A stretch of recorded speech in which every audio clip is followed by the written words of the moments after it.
been having a great Friday night so far.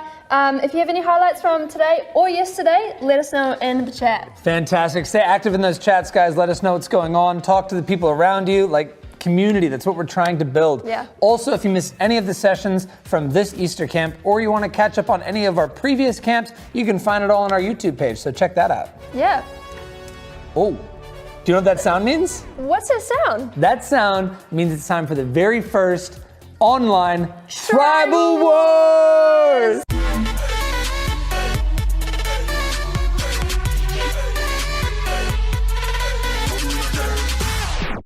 Welcome to Tribal Wars. It's great to have you here. This is going to be the first installment. We are doing the Tower of Power, marshmallows and skewers. Let's welcome up our teams. We have from Team Chicken, Kelsey. Hey! Can you do your mascot noise? Yeah, that's really good. And from Team Pig, we have Gemma. Come on up, Gemma, and let's hear your mascot noise.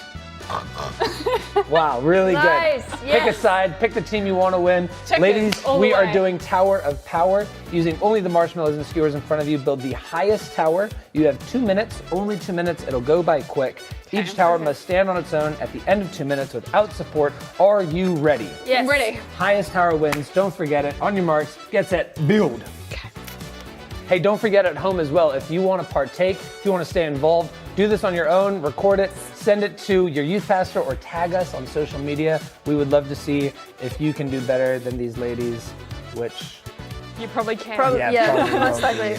This is a lot more difficult than I thought it would be. Yeah, I mean, you got to take your hat off to architects, eh? Like, they do this all day. This is their job. Wow. Pretty sure this is exactly how architects do it, too. Oh, yeah. You've both gone for the triangle base. Yeah, we heard that it's the most structurally sound.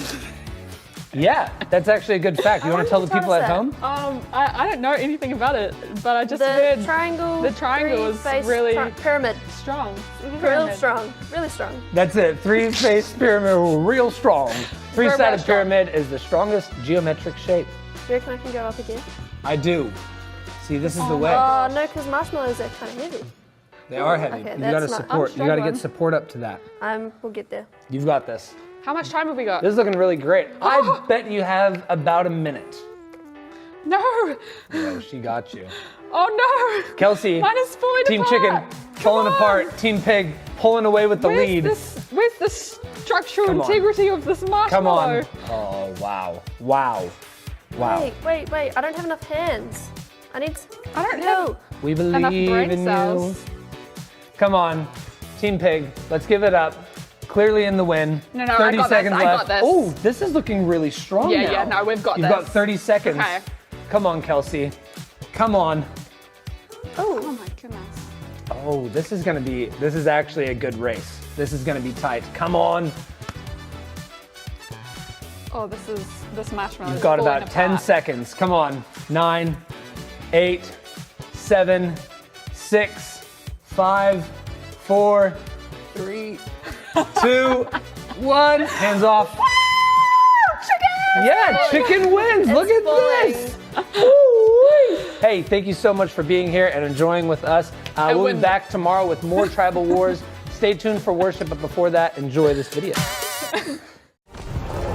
Finally, we will explore our cities to see how life is adapting to the newest habitat on Earth. This is Planet Easter Camp.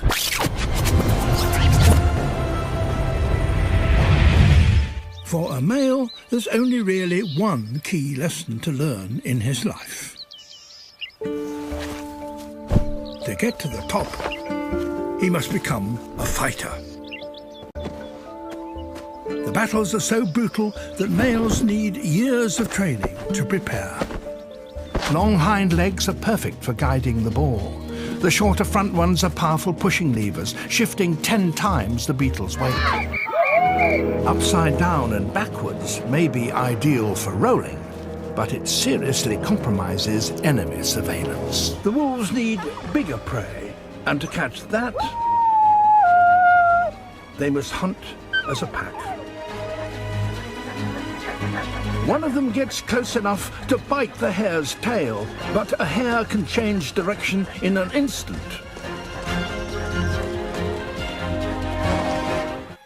Some cannot keep up. This old lady loves DIY. This extraordinary creature is half blind, half deaf, and this is just about as fast as it can move. That's what's going to happen to you if you live on nothing but leaves. A burst of speed of 65 kilometers an hour, and it's all over in less than 6 seconds.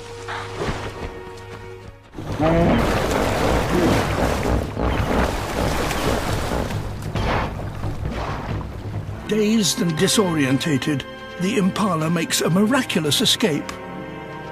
You might think that just finding a partner in this desolate landscape would be the challenge. But they have an excellent sense of smell. It looks as though she's going to put this potential suitor through his paces. She leads him up and down the slopes. It's as if she's testing his fitness. But she seems to have decided that he might be the one, whilst he seems to have lost interest.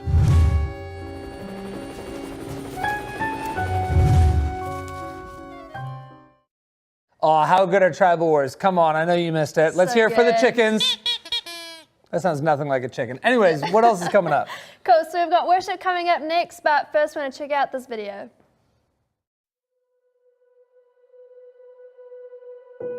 You need not say goodbye.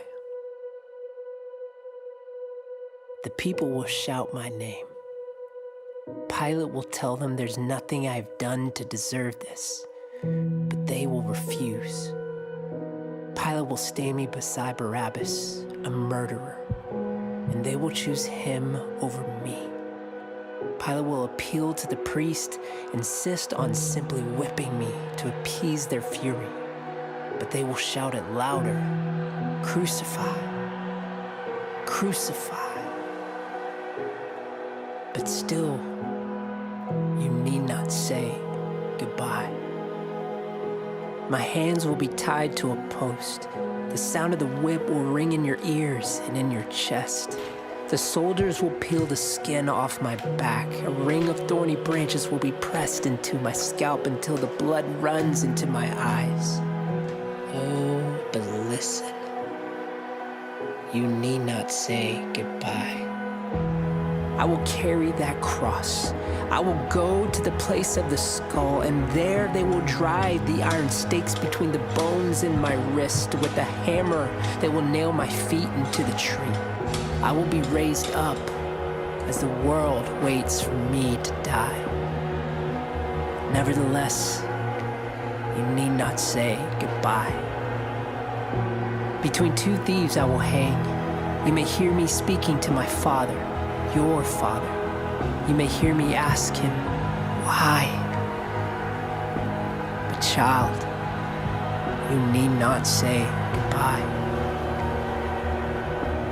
What you won't see, what you won't hear, what you won't know until all of this is done, is that in that moment, I was paying the penalty of your wrongdoing. Every wrongdoing, every mistake, every act of envy, every word of hatred, every moment of violence and greed and spite, every selfish desire, every lustful thought, every moment of weakness and weariness, all the failures of human history will be in my hands and on my head. On that cross, I will suffer the wrath that was destined for you. Every guilty verdict fallen on me. Your punishment will be paid for in my blood, and it will be enough. I will die on your cross. I will let out a final sigh. Know that I have loved you, and you need not say goodbye.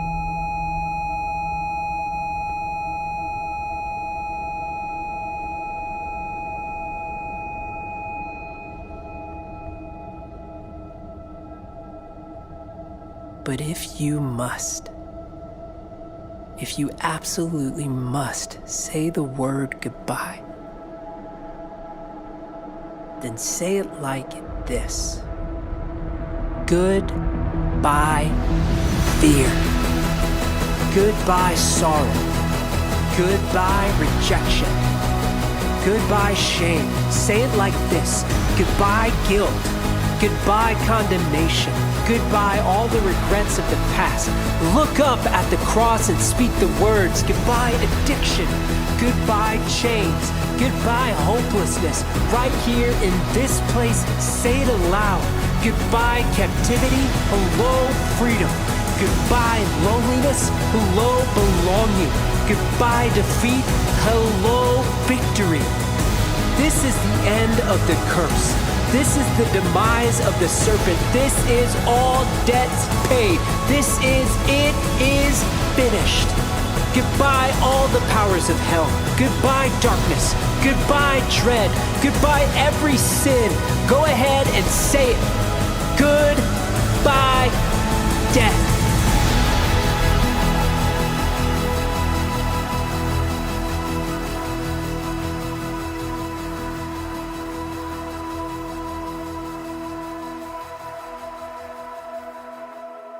Speak and be free, but don't say goodbye to me. Yes, you'll see them put the spear in my side, but remember, it's only Friday, so you need not say goodbye.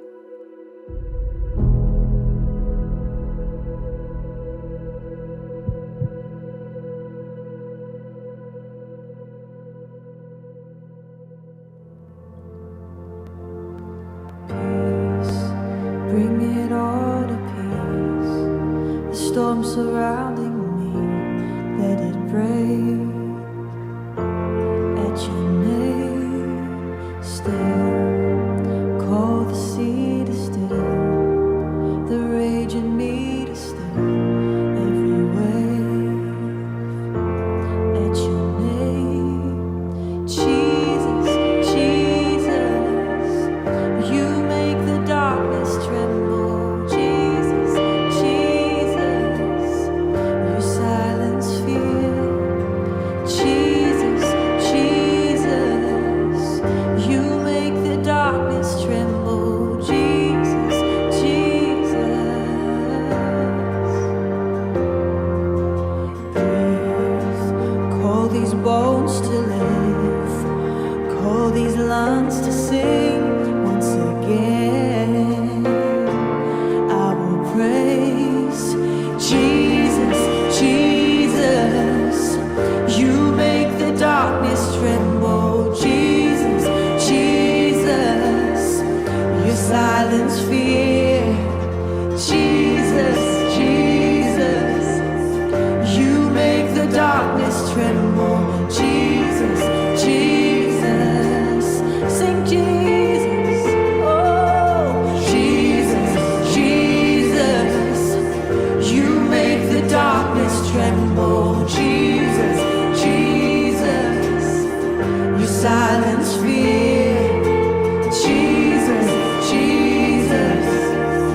You make the darkness tremble, Jesus, Jesus. Your name is a light that the shadows can't deny. Your name cannot be overcome. Your name is alive, forever lifted high. Your name cannot be overcome. Your name is alive that the shadows can't deny. Your name cannot be overcome. Your name is alive, forever lifted high. Your name cannot be overcome. Jesus, Jesus. You make the darkness tremble, Jesus,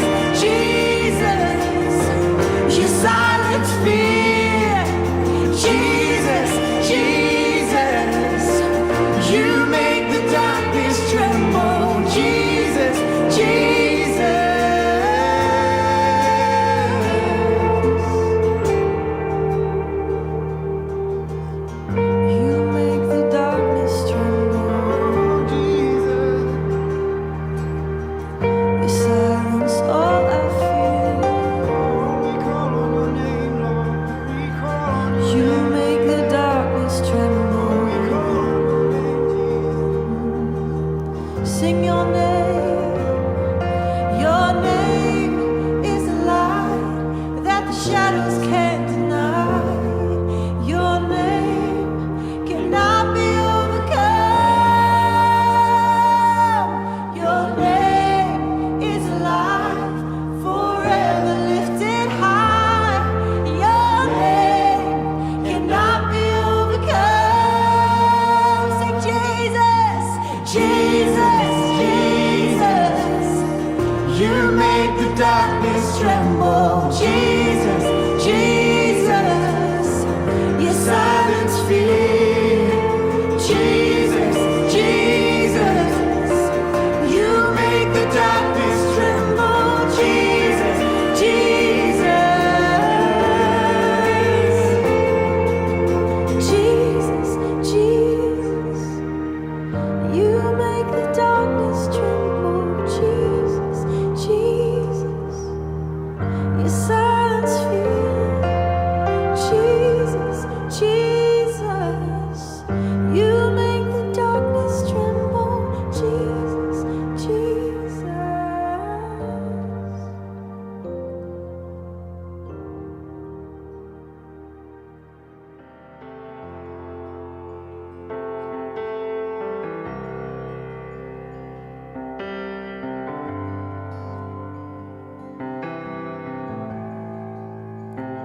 You are here, moving in our midst.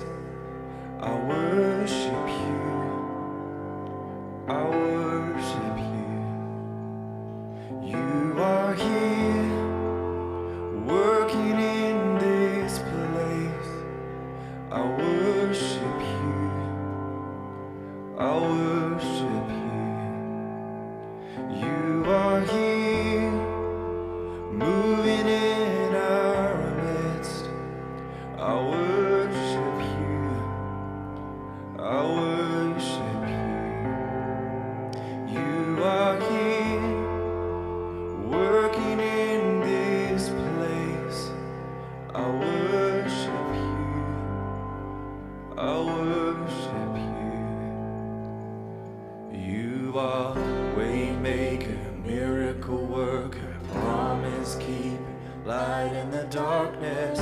My God, that is who you are.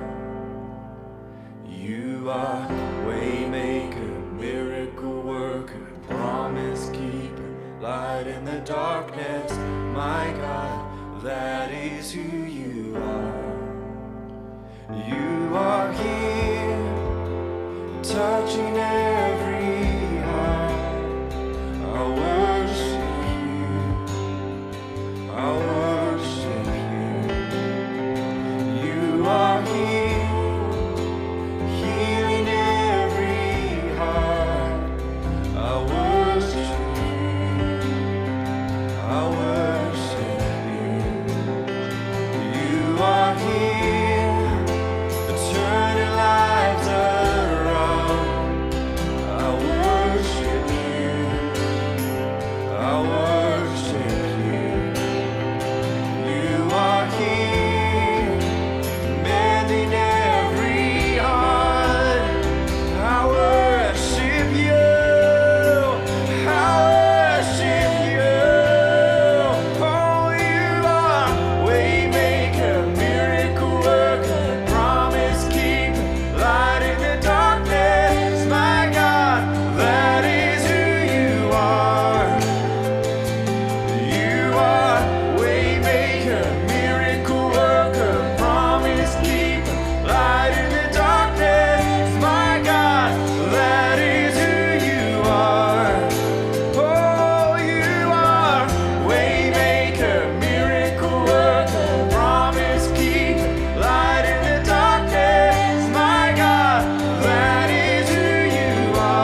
don't see it, you're working.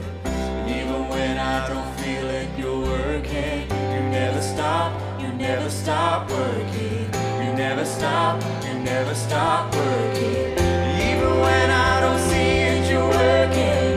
Even when I don't feel it, you're working. You never stop working. You never stop working. Even when I don't see it, you're working. Even when I don't feel it, you're working. You never stop working. You never stop.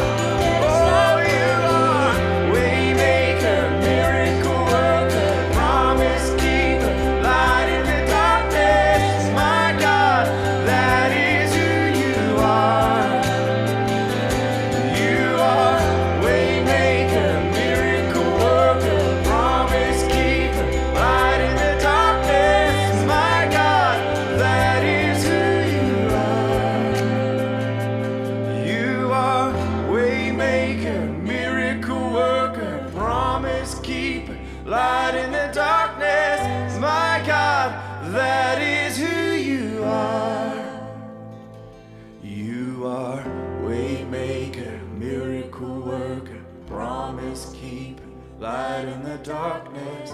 My God, that is who you are.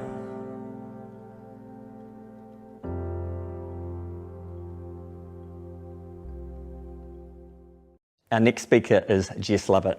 Jess Lovatt has just done a decade serving as a youth leader in Mount Albert Baptist. She's currently working at Northgate Baptist. The thing I love about Jess is how much she loves kids.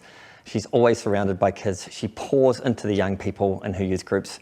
I love her discernment and her relationship with God, and I'm excited about what she's going to share. Let's hear from Jess.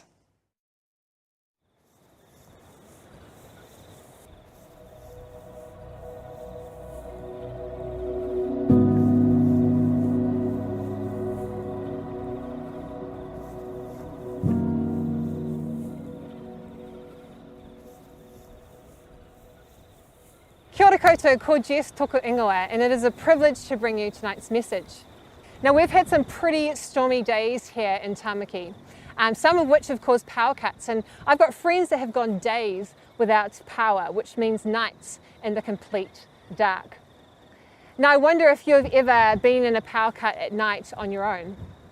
Imagine being without your cell phone, or even a torch or candles to give you light.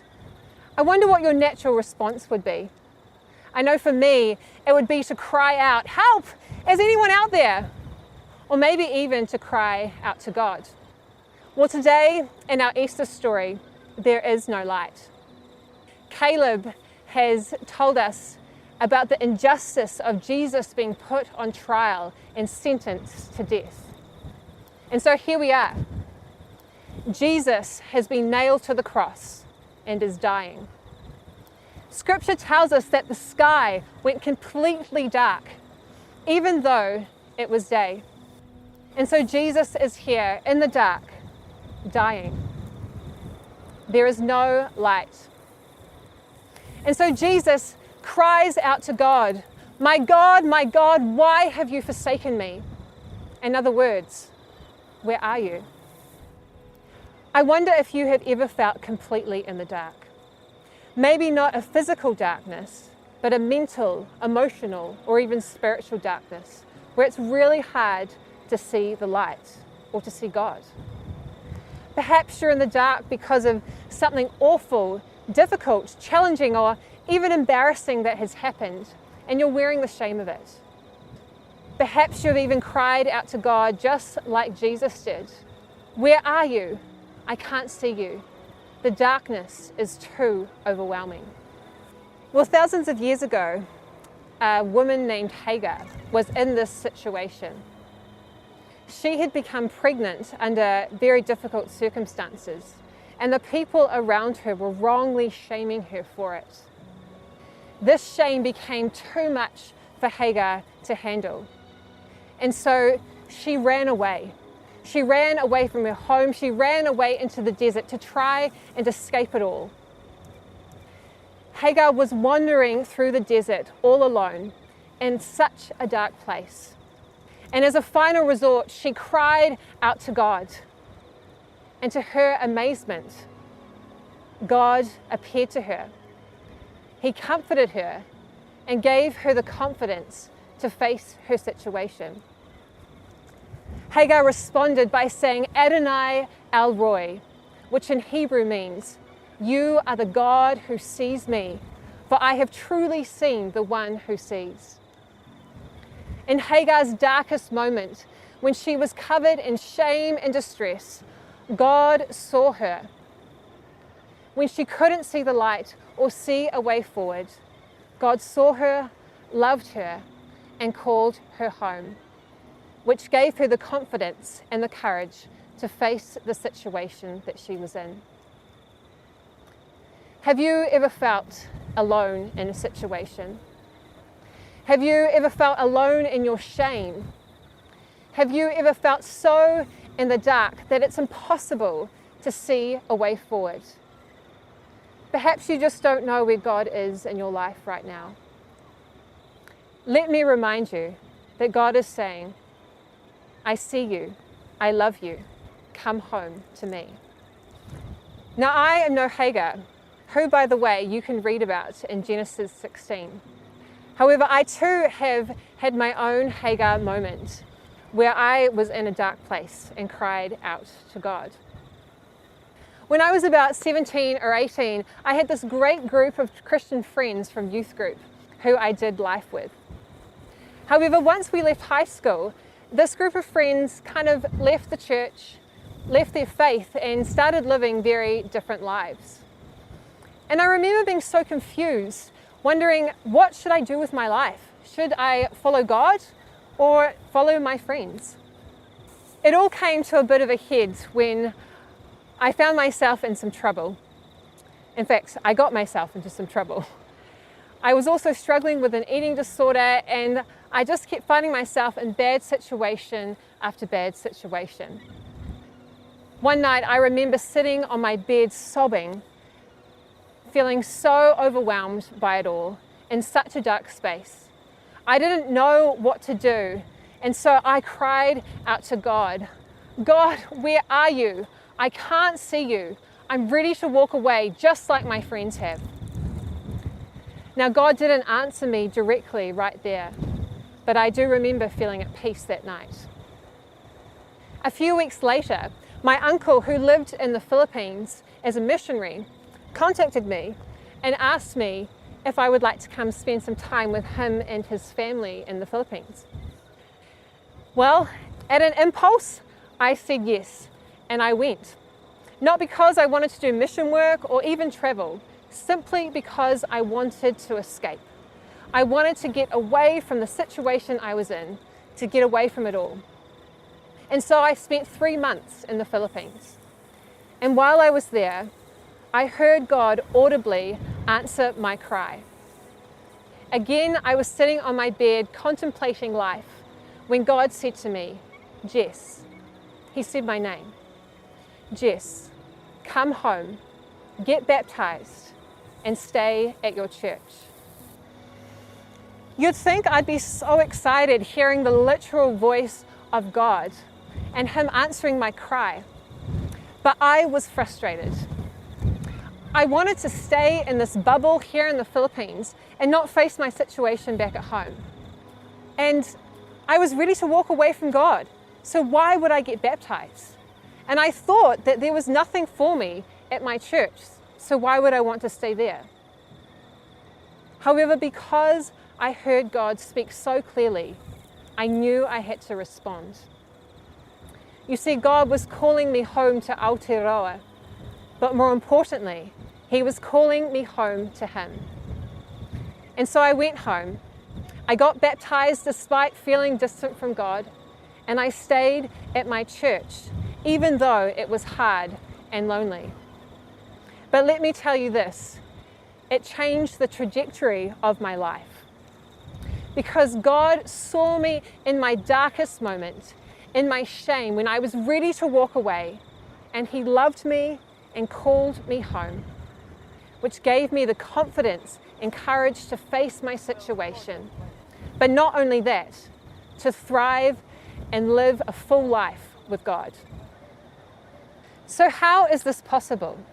Well, let me bring us back to the Bible where we read about another amazing woman.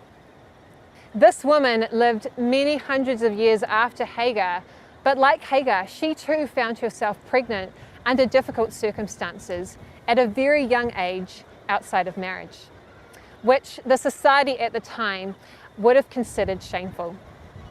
Her name was Mary, and God saw her for who she was and said, "Mary, do not be afraid, for I have seen favor in you."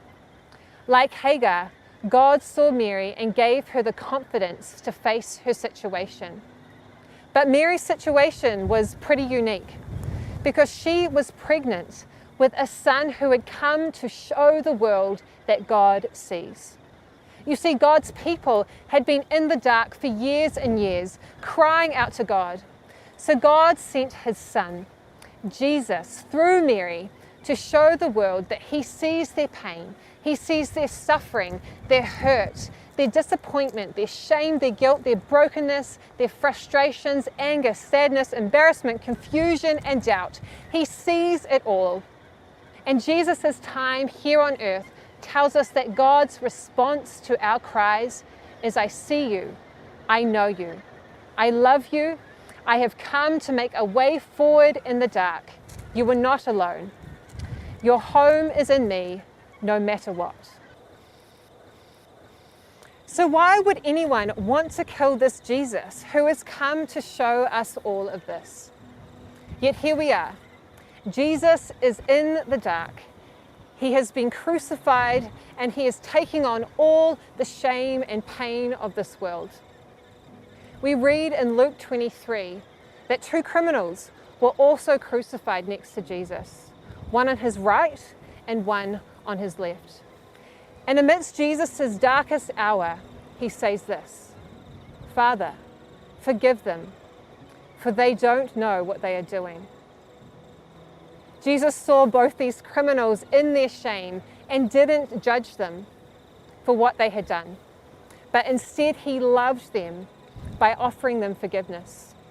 Then one of the criminals hanging beside Jesus scoffed and said, "So you're the Messiah, are you? Prove it by saving yourself and us too while you're at it." But the other criminal protested and said, "Don't you fear God even when you have been sentenced to die? We deserve to die for our crimes, but this man has done nothing wrong." Then he said to Jesus, "Jesus, remember me when you enter your kingdom." And Jesus replied, "I assure you, today you will join me in paradise." You see, even when we have done wrong, God sees us with loving eyes. No wrong, shame, guilt, or insecurity can blind God from seeing you as you are in your purest form, the way he made you, his beloved child. And Romans 8 reminds us of this. Nothing can ever separate us from the love of God, no matter what. Like our other stories, the criminal cried out to God in his darkest moment, and God saw him. He saw his shame, but he loved him, he forgave him, and called him home. I wonder what shame you might be carrying that you're afraid is too big for God. I wonder what it might feel like to have that shame removed and not be judged for it. I wonder if that might feel like coming home to paradise. When I was a teenager, some friends and I went to town, as you did back then. And we were wandering through the city, being silly, getting up to no good, probably because we were bored. And our conversation mostly consisted of us talking about our crushes and trying to convince one another to message them. My friends naturally started egging me on, trying to convince me to send a message to my crush. And so we drafted up a very suggestive message to convince him to come and join us in town. Now, I felt pretty awkward sending this sort of message to a boy, yet alone a boy that I liked. But in the heat of the moment, I hit send. A few minutes later, I went to check my phone to see if he had replied. And to my horror, I realized that I had accidentally sent the message to my dad. I was distraught. I felt so ashamed and embarrassed. You know, that sick kind of feeling you get in your stomach when you accidentally call your teacher mum. That's how I felt. I didn't know what to do. I was petrified about going home to face my father and the inevitable consequences. I ended up staying in town much longer than had planned, just so that I could go straight home and straight to bed without seeing him, for I knew surely he would be so disappointed in me. The next morning, when I eventually saw my dad, he didn't say anything. I had wondered and hoped that maybe he hadn't seen the message, but I knew he had. Days and weeks passed, and still he said nothing. He just continued to be my dad and loved me regardless. You see, the truth was out. Well, the text was out, and he knew what had happened, but he chose not to shame me for it by not making it into something. And this is what Jesus does for us. He doesn't judge us by making something of our shame.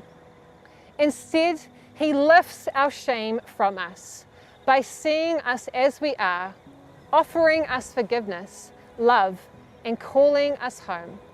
Surely this is what paradise feels like.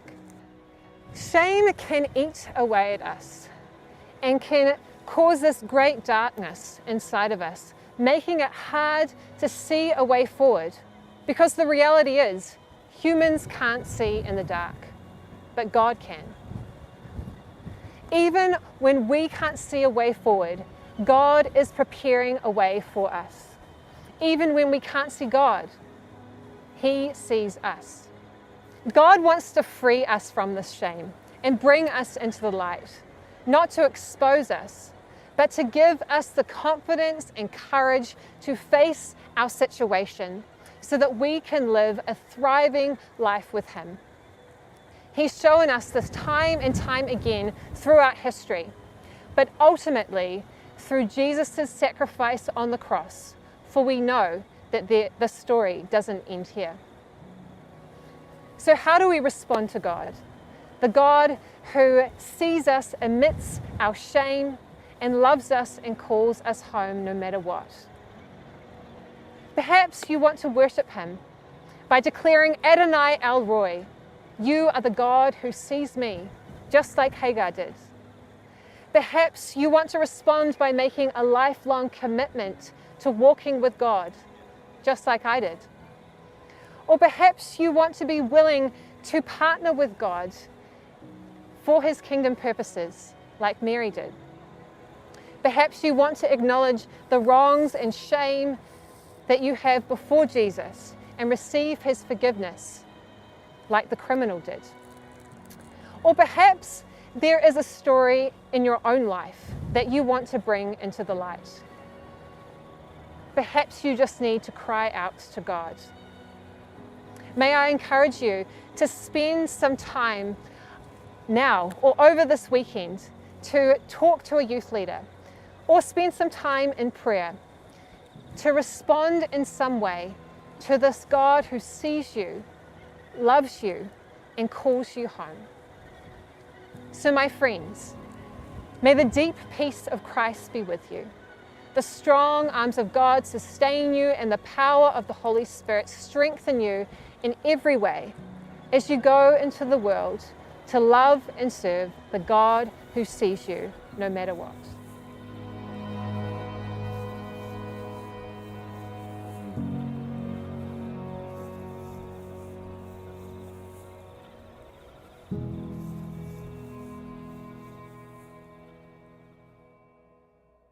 So hey guys, that's a wrap for Friday. We hope you guys have had a great day today. We'll see you tomorrow morning at 10 a.m. If you do have any questions or want to talk to anyone about anything that you've heard today, don't hesitate to ask your youth leaders or ask any of the team in the chat. We're here for you guys, so let us know. See you tomorrow.